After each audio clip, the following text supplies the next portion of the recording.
Esto es inhibición y esto es activación. Activación, inhibición. Aquí estamos esquematizando.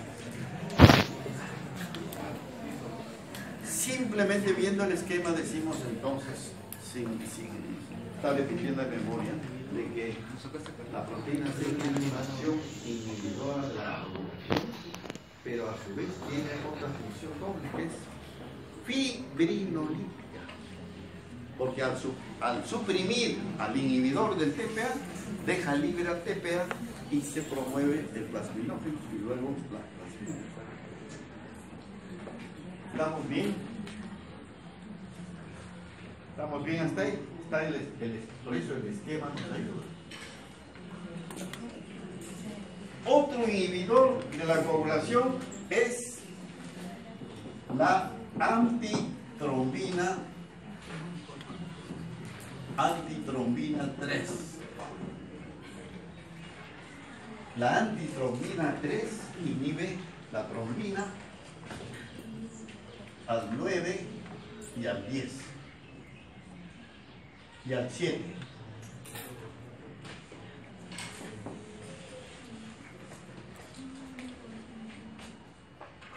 La antitrombina 3 es otra sustancia natural que inhibe la coagulación. ¿Por qué? Desdobla la trombina, pero fundamentalmente actúa sobre el 10, el 9 y el 7. ¿Por qué actúa sobre estos tres y no sobre otros? Porque estos factores de la coagulación sanguínea tienen en su composición serina.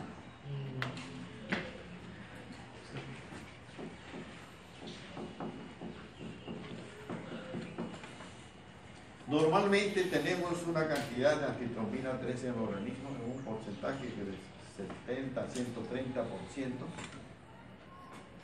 de concentración de proteína. Normalmente. Pero hay una enfermedad congénita en que nacemos o tenemos baja antitrombina 3.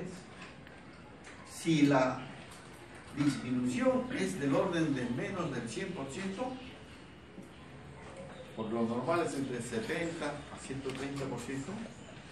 si baja a menos de 100, 50, 70%, 50%, es una condición grave de riesgo trombótico. Solo por falta hay un trastorno congénito. Creo que la prevalencia es 1 en 5.000. Puede nacer un niño con deficiencia de antitrombina 3. Entonces, desdobla a estos factores de la coagulación al 9, al 10, al 7, que tienen serina. Es el sitio de acción de la antitrombina 3.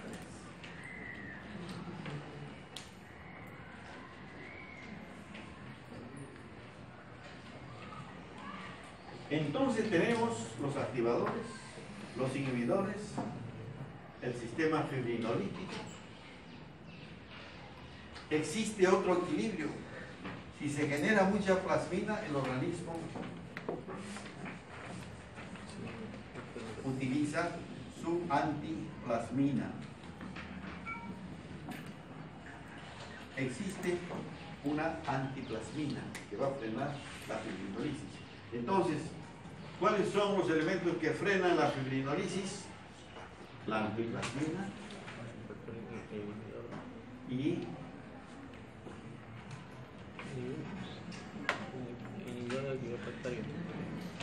¿qué otra sustancia? Plasminógeno, plasmina.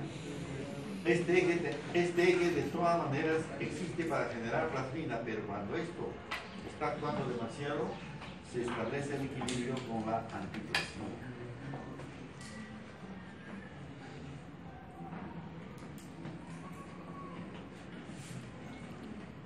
El TPA es un activador entonces del plasminógeno. Se ha llegado a sintetizar de otras células y se dispone de activador tisular de plasminógeno en ampollas. Claro que es muy caro, creo que una ampolla vale $1000. Se ha llegado a sintetizar. ¿Para qué? Para acelerar el proceso de fibrinolisis frente a una trombosis y obstrucción vascular, por ejemplo, infarto miocardio.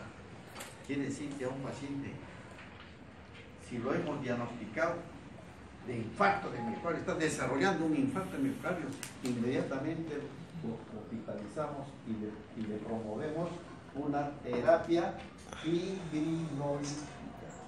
Le inyectamos endoslisis TPA y podemos disociar su cuadro. Existe esa terapia. En vez de abrirlo, en vez de hacer un bypass, una cirugía amplia, muy problemática, etcétera, simplemente le ponemos TPA, se disolvió el coágulo, se salvó el paciente, ya no lo operamos. Entonces ustedes van a revisar también, puede ser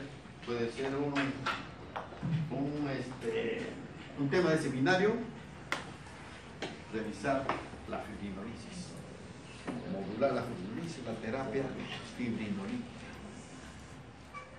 en situaciones de trombosis grave.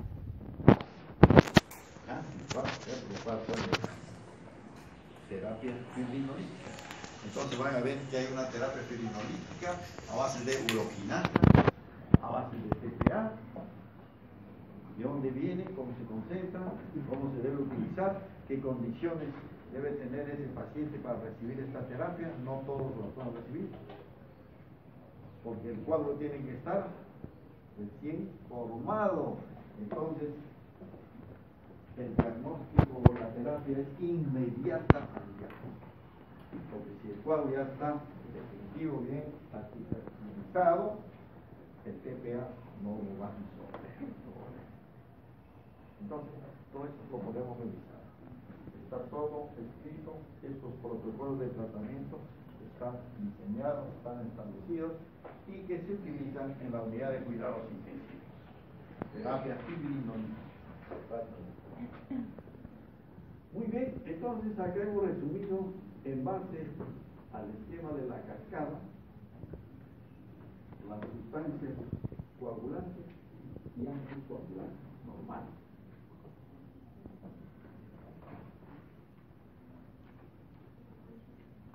Estamos hablando de sustancias anticoagulantes normales. Existen anticoagulantes también externos, ¿no? Como la heparina. Entonces hay una terapia a base de heparina para el paciente que está en riesgo trombótico o que está promoviéndose un cuadro agudo. Heparina.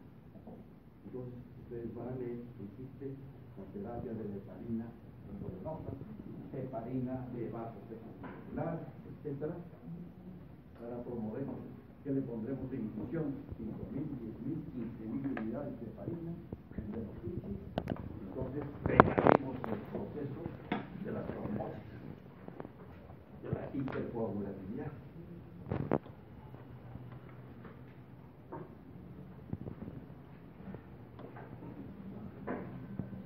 Entonces, si hacemos una leyenda, diríamos que estos son anticoagulantes y proteína C, proteína S. Estas son sustancias anticoagulantes. También, proteína C, anticoagulante.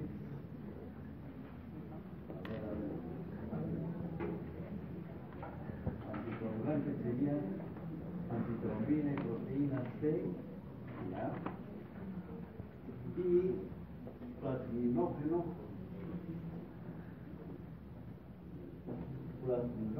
TPA, uroquinasa, serían sustancias coagulantes. Y sustancias fibrinolíticas, sistema fibrinolítico, fibrinolítico.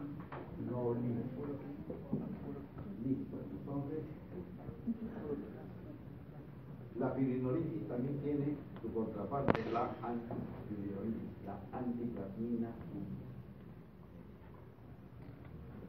1. Esta es la más importante en el organismo, anticlasmina.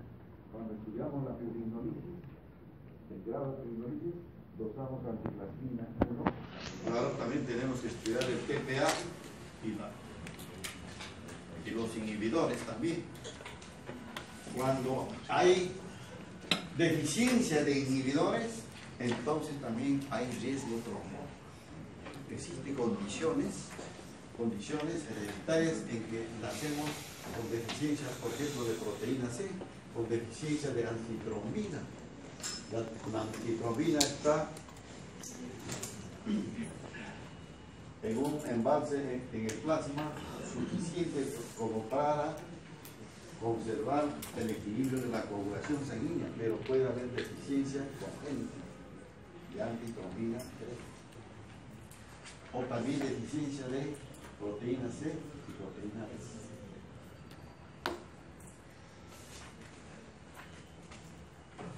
Tratándose de estas proteínas, existen 3 trastornos congénitos.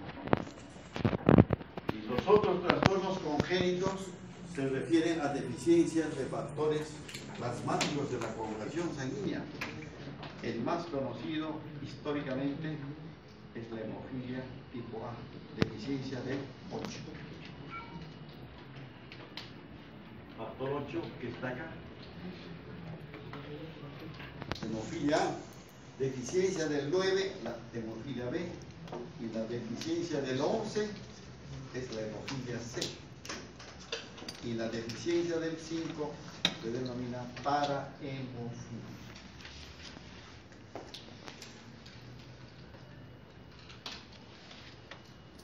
Entonces, si tenemos un niño que nace con historia de sangrado y que durante toda su vida inicial es sangrado tras sangrado, investigamos con las pruebas, primero con las pruebas básicas iniciales, coagulación, protrombina, trombina parcial, etc. Luego dosaje del mismo factor que sospechamos y comprobamos que se trata de deficiencia del 8. ¿Cómo lo vamos a cuidar a este niño? El único camino es darle factor 8. Entonces estos pacientes de por vida deben caminar a donde quieran que vayan con su factor 8. Estos niños, sobre todo en el caso de la